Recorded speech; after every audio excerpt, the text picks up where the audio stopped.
Welcome to Orion Valley.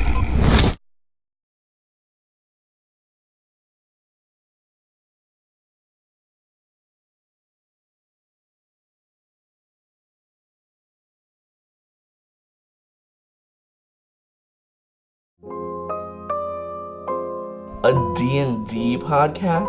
I really thought that we could just do this for the rest of our lives. I always saw it as like that was the pinnacle of nerd culture. Well, when we started, my main concern was to tell a great story.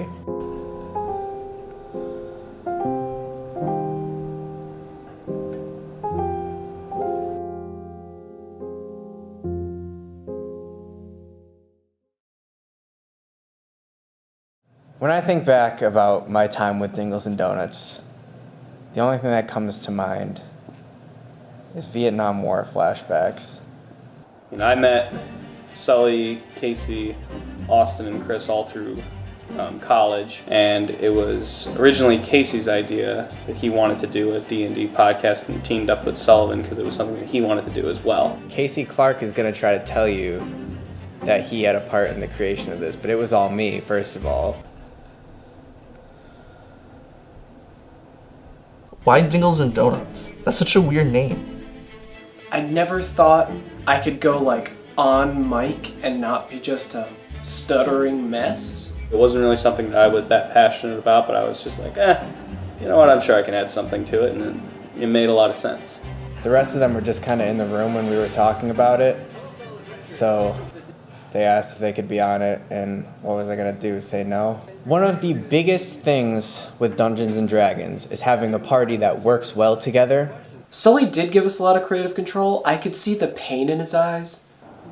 Moved us in very odd ways. I just tried to make sure that I followed his every move and made sure we went where we wanted to go.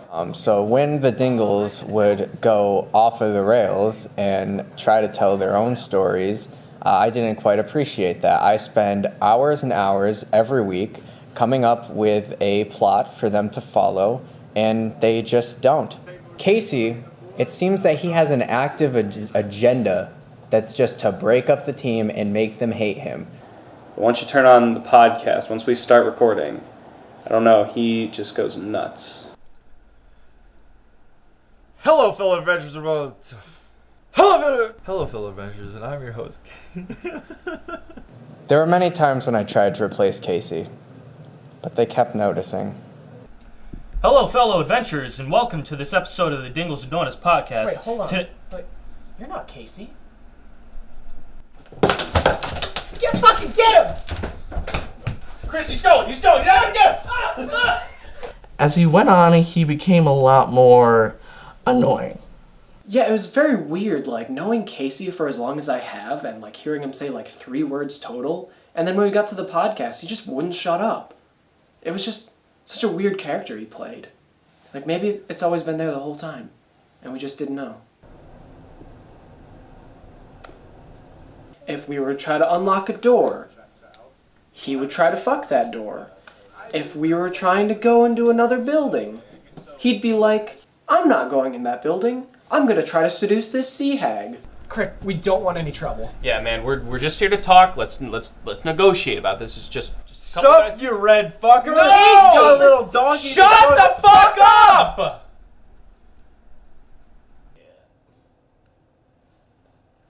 I feel like when they would make jokes, it would really take away from the things we were trying to do. There was not one time I felt like I was not giving maximum So effort. can I hit him with my great axe, maybe? We need to take Austin on a goddamn walk. What were you even doing? I was trying to do a joke. What was the joke? I want to be a Tuscan Raider. Fucking hate you. Austin's humor basically made me want to kill myself. So what is it from his point of view? Well, I mean, from my point of view, the Jedi are evil. His humor that he brought was just goofy and distracting. It took away from the story, and he was a lot of the times trying to outshine me. Josh was a character, all right. Not on the podcast, but he was just an enigma. I couldn't figure him out. Josh, he just thinks he's all that.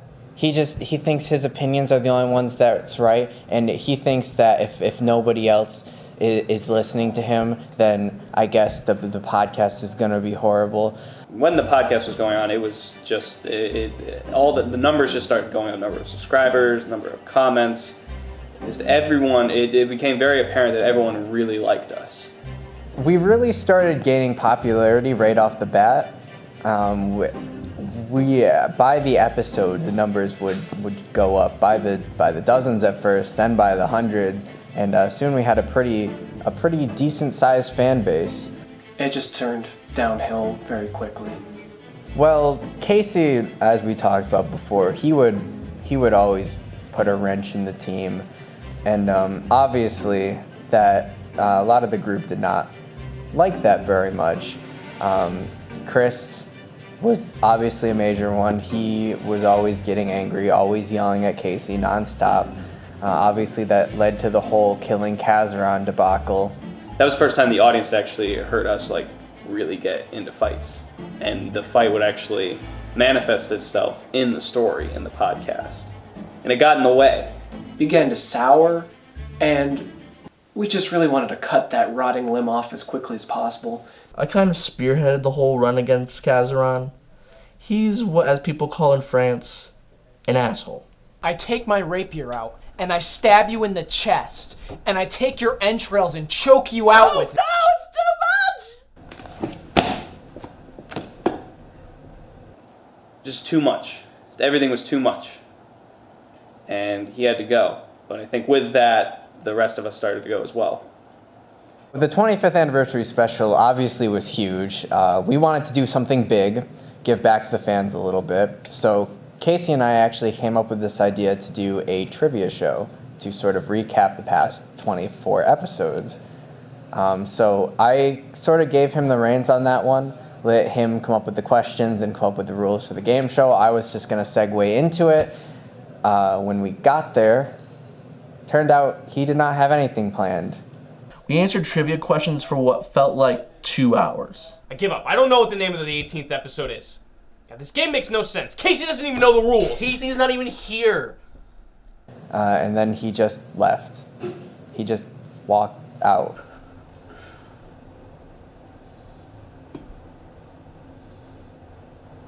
A mixture of competitiveness, tired, frustration, all of it together, just knew that we had to stop.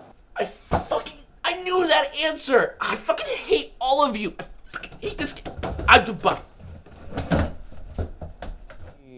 After that debacle of the 25th episode, I decided that I wanted to keep the story going, but I couldn't do it with them anymore.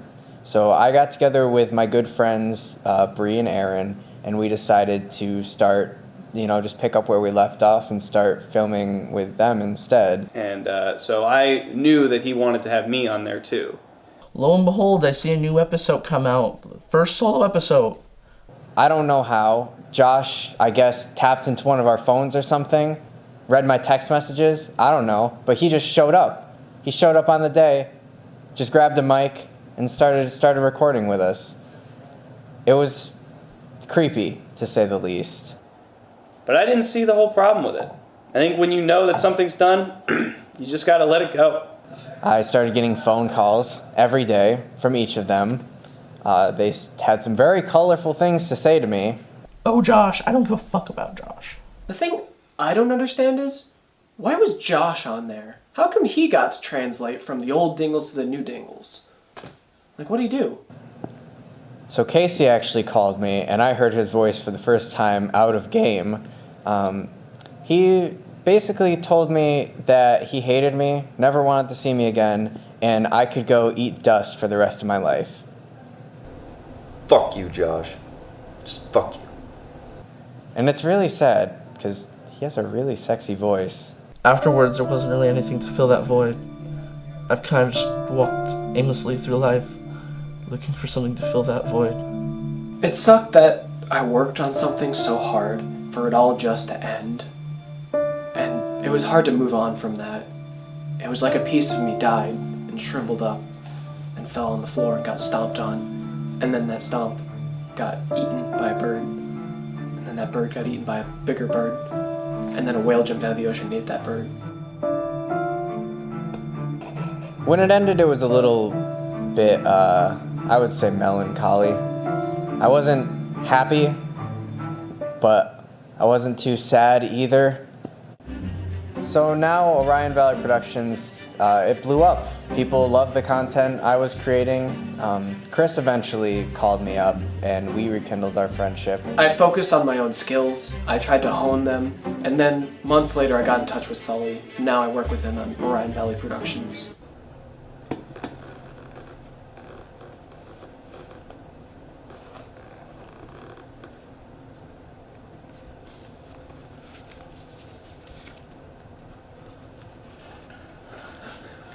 I'm, the face of, frankly, I love movies, and I'm going strong in my own podcast network.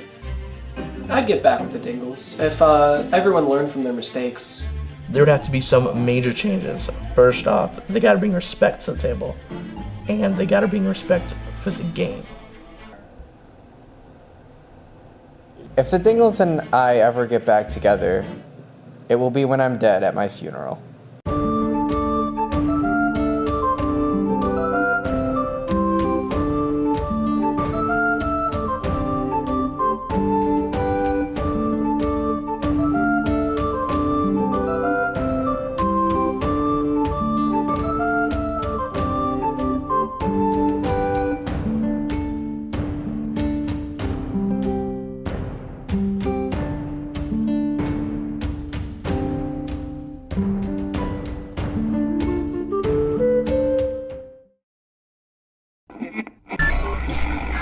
Welcome to Orion Valley.